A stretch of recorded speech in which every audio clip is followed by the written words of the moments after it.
Thomas Soto. On va changer d'ambiance et parler de la France qui est devenue un des mauvais élèves de l'Europe et qui risque de se faire retoquer son budget par Bruxelles. Bonjour Nicolas Barré. Bonjour Thomas. Quand on regarde dans le détail des textes budgétaires, ce que vous avez fait, on s'aperçoit que le gouvernement lui-même a donné à la Commission tous les arguments pour se faire battre. Exactement, si vous voulez, on a avec nos spécialistes aux échos, on a vraiment fouillé dans les entrailles de ce budget. Et on s'est rendu compte que le compte n'y est pas. Vous vous souvenez, la France avait promis de faire 21 milliards d'économies. Et ils sont où alors ces 21 milliards? Ils sont pas là? Eh ben, en tout cas, il manque plusieurs milliards. Alors, on s'en rend compte. Et ce qui est grave, c'est que les services de l'État, si vous voulez, sont incapables de dire où on va trouver ces économies. Autrement dit, le gouvernement a rendu une copie avec des trous. Il a affiché un chiffre, mais qui ne correspond pas tout à fait à la réalité. Je prends un exemple, la sécurité sociale.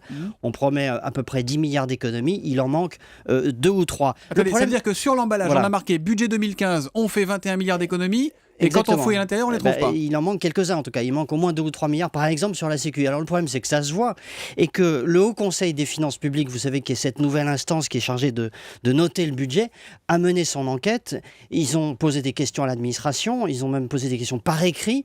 Réponse, et alors pas de réponse. Il manque quelques milliards. Alors, question évidemment, Thomas, si le Haut Conseil des finances publiques, présidé par le premier président de la Cour des comptes, quand même, ne trouve pas de réponse, vous imaginez que Bruxelles ne va pas non plus avoir de réponse très probante. Et c'est pourquoi il est à peu près certain, presque, j'allais dire mécanique, que le budget français va être retoqué par Bruxelles. Sauf qu'il n'est pas encore voté. Ils peuvent peut-être encore trouver des économies dans les quelques semaines qui restent. Oui, il reste du temps. Il y a un passage devant le Parlement. On peut y retravailler. Mais enfin, ça fait quand même quelques mois que le gouvernement planche sur la question et qu'on n'a toujours pas trouvé où on allait faire toutes ces économies.